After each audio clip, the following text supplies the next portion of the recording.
So this is an introduction to a module that I am going to talk about on return migration. This is part of the diaspora and migration course, and this is part of the e-Pathshala series that we have been doing.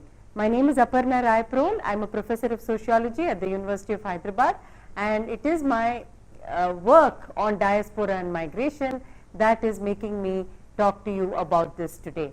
I hope I can inculcate an interest in migration. Today we are in the 21st century, and return is a very, very interesting concept, very different from what we were used to several hundreds of years ago. So let us now move to understanding return as a migrant process.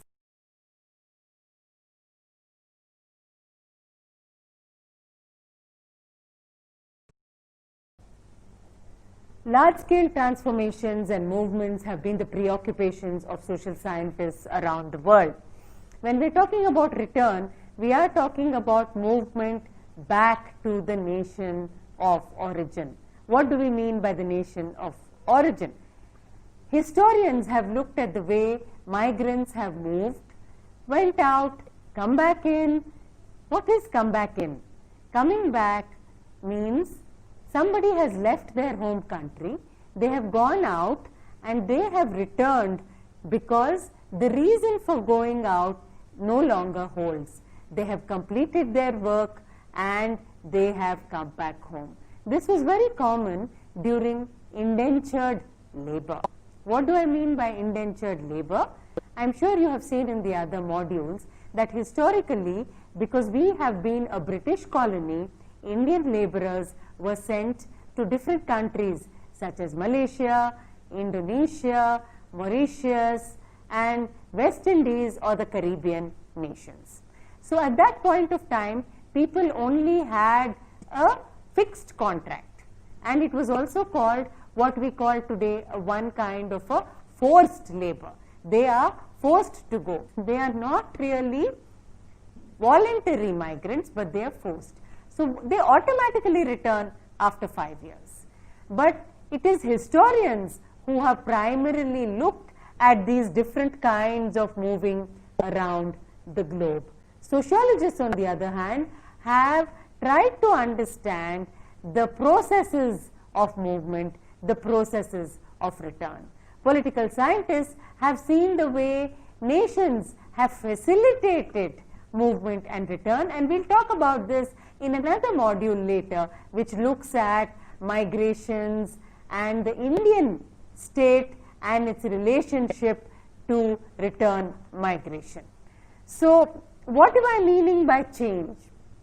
Change means people who have assimilated in the new cultures, people who have had acculturation. Assimilation means when they try to become part of the larger culture. Acculturation means when they learn new things. So migration automatically results in assimilation and acculturation, but sociologists generally have preferred to understand the processes of change. Sociologists also look at migration and return as a dynamic process, not as a static process. For instance, the nation state has changed a lot when the migrant returns, and the nation that they have moved to has also changed a lot. There is a very close relationship between the study of three aspects: migration, diaspora and return. This is the relationship that I am going to talk about, the relationship that goes on between diaspora on the one hand and migration on the other hand. That relationship is between places. Where are they returning to? It is really the concept of home, or if you want to put it more specifically, it is a concept of homeland. How does one look at homeland? Diaspora historically has related homeland particularly with that of the Jews. Return is part of the consciousness. It is an emotional return. It is a philosophical return.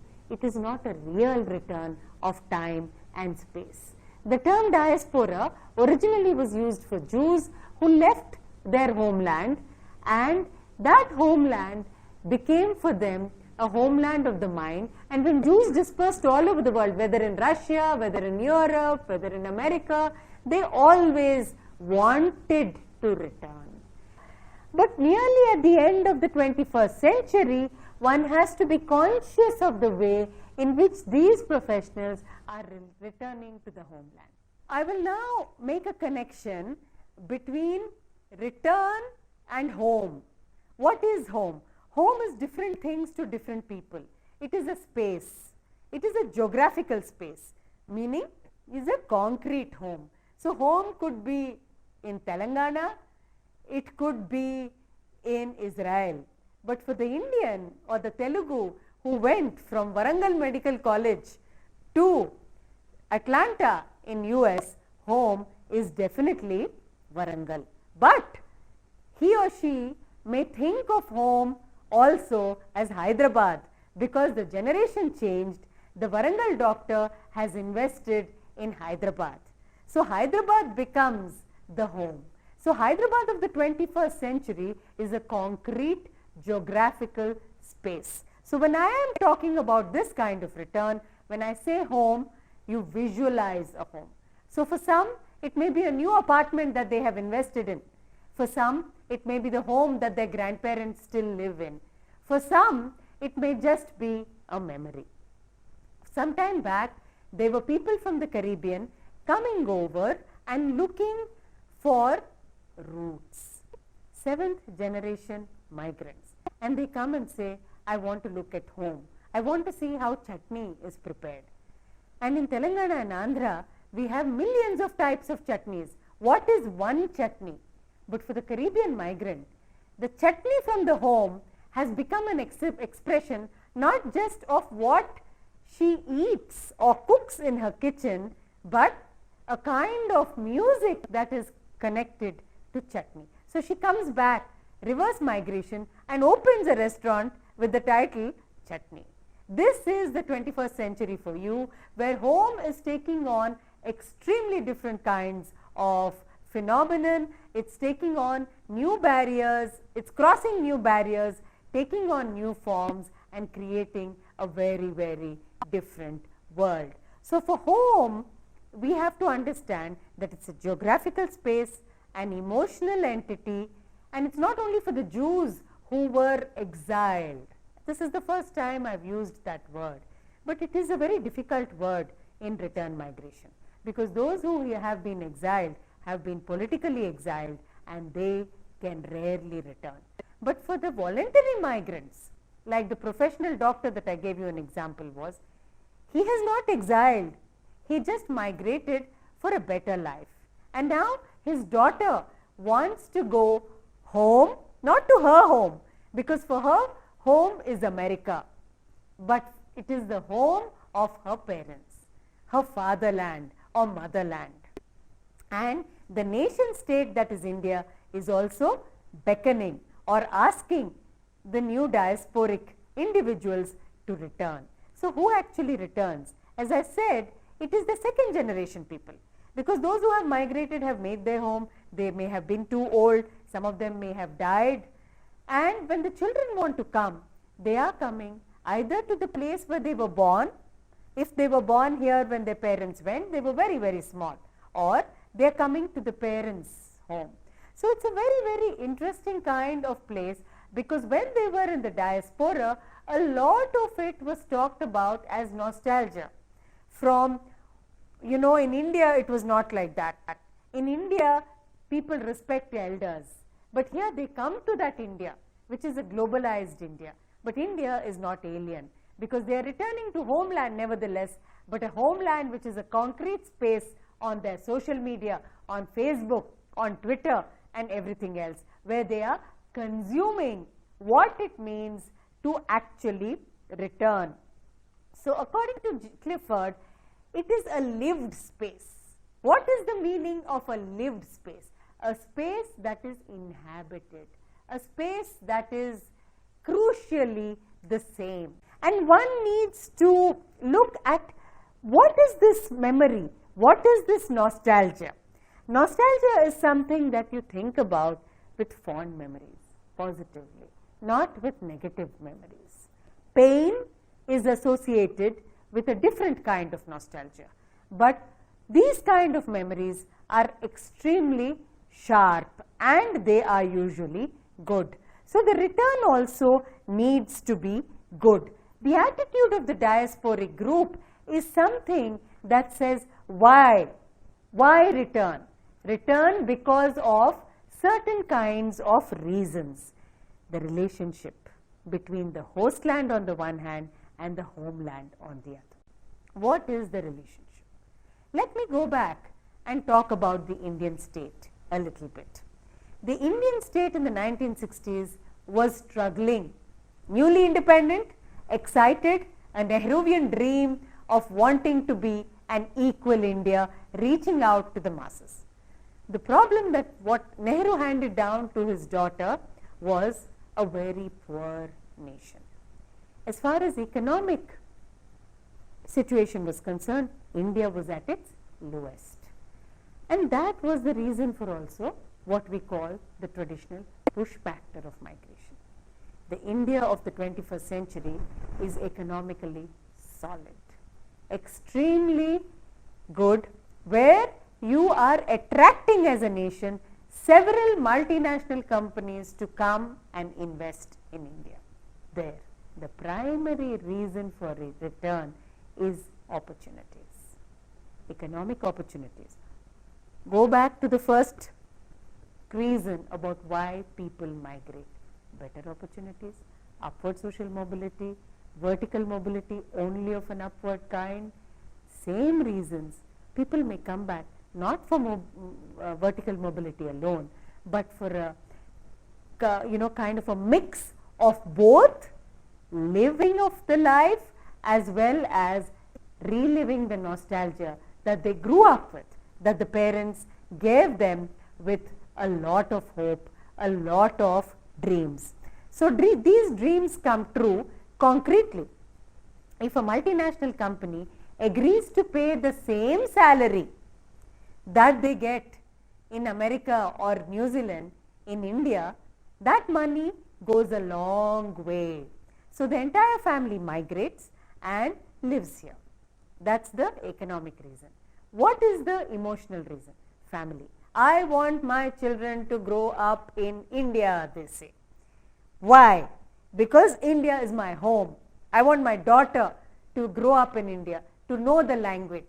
Because if you live in America, you hear only one language. So I want them to learn Telugu, I want them to learn Gujarati, I want them to learn Punjabi. Not all, but any one of them, because the migrant who returns is usually one. Can't they learn it there? They can learn it there, but they don't have enough of a peer group to do it. So if they come here and they are living in an apartment complex, they can hear many languages. They can learn India. They can be among Indians. They can be among family. Speaking of family, as a sociologist, I also need to bring to the forefront the issues of responsibility of taking care of the elderly. Return migration is closely associated to the concept of needing to take care of parents. Parents are in the stage of life where they require help.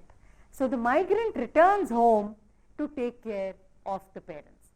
India in the process of return migration. What do we mean by that? You just saw that slide. It means that the government tries to attract migrants. Philanthropy. Come, give, invest. We will make things easy for you. You know, when in the 90s somebody had to come, they even had to record their laptop in the passport, a camera in the passport. Today people move freely.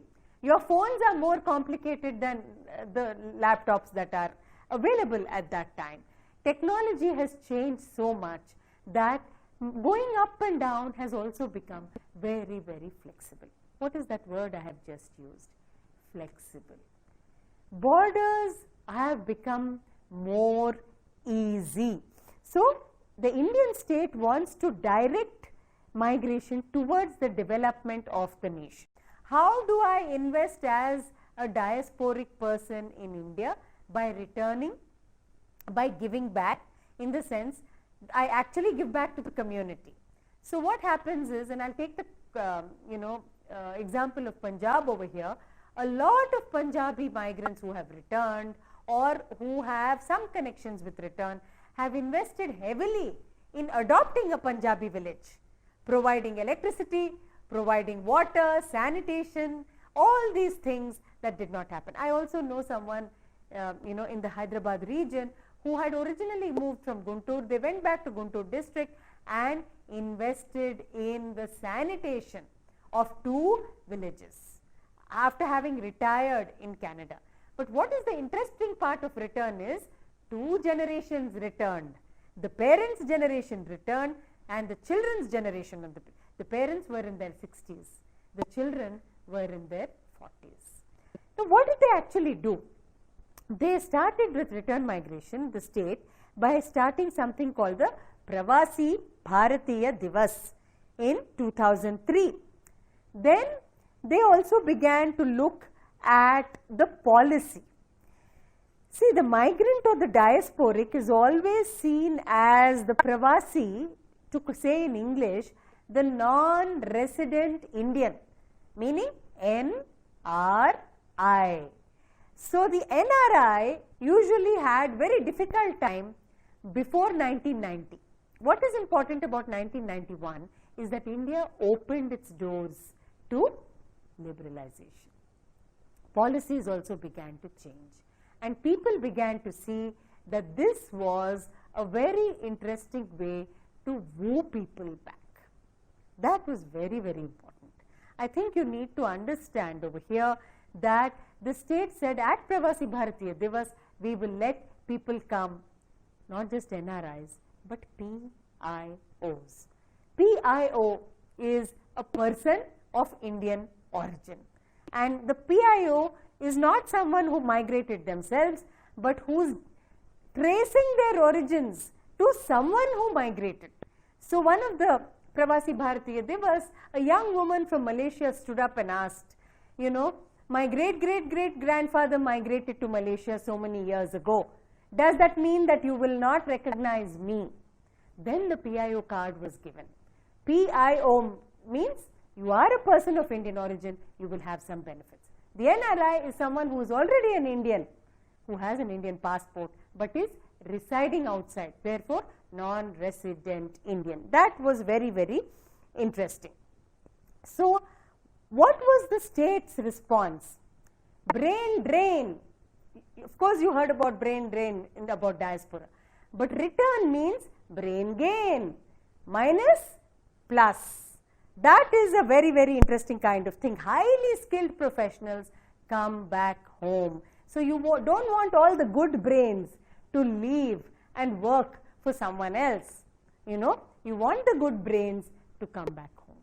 Because home is very, very interesting. In 2009, there was something was noted between 2003 and 2005 that 5,000 tech-savvy Indians from America returned to India.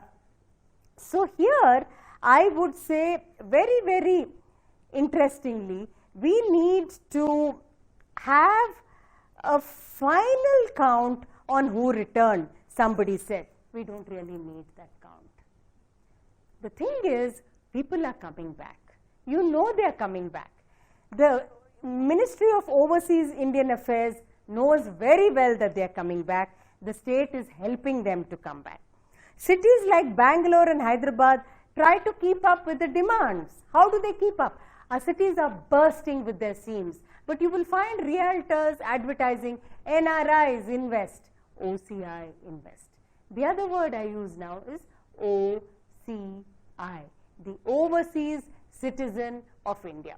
This has been a big move from the government to allow for people to retain their citizenship in the other country, whether it's America or England or Australia or New Zealand or Gulf countries, Saudi Arabia.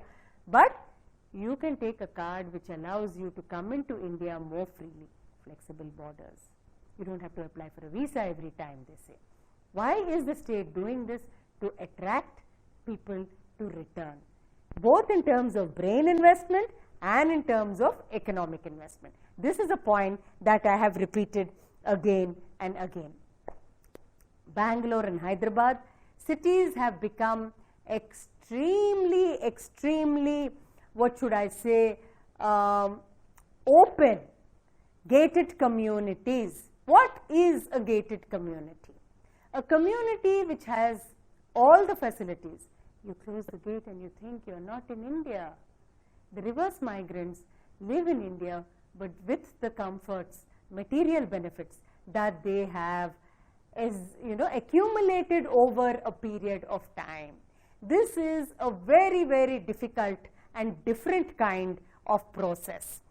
Here, inside the gated community, there are facilities such as tennis courts, swimming pools, clubhouses.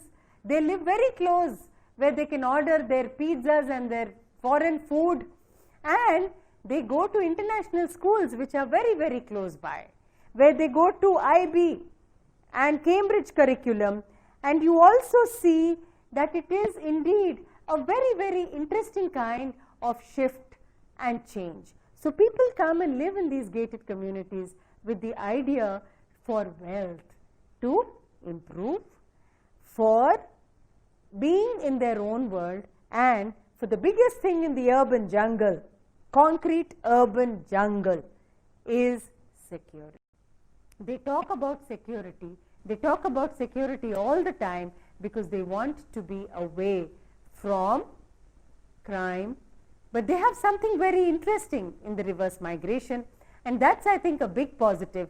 In these gated communities, a whole lot of jobs have opened up for the working class, a different kind of migrant, say from Bihar or Orissa to Bangalore or Hyderabad. The migrant who comes and works as a security guard, as a domestic help, as a child minder, or as a dog walker. When I'm talking about return to the homeland, I'm not talking about a uniform kind of return. It's a very complex kind of return. It's return of different classes of migrants. Like indentured labor was a labor class. Even today you have a lot of people going to Gulf countries to work as service and labor. For instance, gender. Men go as plumbers, technicians, electricians, sanitation workers, construction workers, primarily from Hyderabad and Kerala to Gulf countries. This is called a sojourner settlement. They will definitely return. Women go as nurses. Lot of women go from Kerala as nursing staff. They return. And they are not service labor, but they are middle class labor. Because a nurse in the Gulf and in the West is given a lot of respect, and when she comes back home to Kerala, she also automatically brings enough wealth to make her life a little more comfortable. So marriage migration is also reverse migration. For many Kerala nurses, the reverse migration is for marriage.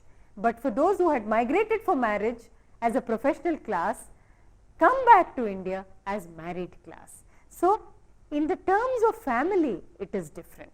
There's another very interesting kinds of thing among Indians. Who comes back? Do Telugus come back? Very interesting part about Telugus and doctors is an NRI medical college that is there in the borders of Vijayawada and Guntur. Because a lot of people there who are studying, it's an NRI medical college set up by doctors, but you also have returned migrants sending their children to that medical college. You see, the second generation go to college in India just like their parents, but their parents had studied in colleges that had happened to the state. The second generation does something very different. So when the state is wooing people back, they also expect them, both brain drain and in investment, like the NRI Medical College example I'm giving you. The other thing is the state. You had a Prime Minister visit so many different places recently with the idea that people will invest back in India and make India a global entity. The prediction from those of us who study migration is that reverse migration is not for good, out migration is not for good, but migration is going to be a very, very circular process. What do I mean? I mean that the sojourner model is going to be much more clear than the settler model. The sojourner is somebody who actually invests in a very, very different kind of situation, and they are also trying to make this a different model. They stay in a country for some time, make some money, come back to the homeland and give back. When they give back, they want to give back monetarily as well as intellectually. Reverse migration has also changed the landscape of the city. I think Hyderabad and Bangalore and Delhi, Gurgaon especially, have undergone a transformation like any other global cities. So the intersections of class, caste, region, religion, gender are very, very important. The Dalit woman who comes and works in the return migrants' home, upper caste return migrants' home, is also moving up on the ladder of social mobility, because the opportunities for her have opened like never before. The return migrant is putting the children of the domestic worker in the school. So they are also investing in the education of the lowest of the lower classes. Not everybody is doing it, but the expectation from the state is there and from the people is also there. So return migration should definitely have a good impact. As far as the personal and emotional reason is concerned, a researcher rarely should ask a returnee, is this return for good? Because they don't know the answer themselves. Keeping an open passport, keeping dual citizenship. Reverse migration gives you the OCI card today, the Indian state, but in the future, if the citizenship is allowed in both countries, people have the flexibility. They do not feel that they are outsiders. The outsider status makes them emotionally unstable. Particularly when there are political crises in the world, everyone thinks of the homeland. Therefore, the reason for return is definitely the connect to the homeland. I hope that this model has been clear and you would all pursue and understand that migration is not a one-way process, it is not always a two-way process, but it is a circular and a dynamic process, and return is also not something which is always return. So therefore, when somebody is talking about reverse migration, it is something which is quite similar to the return that I have talked about in this module.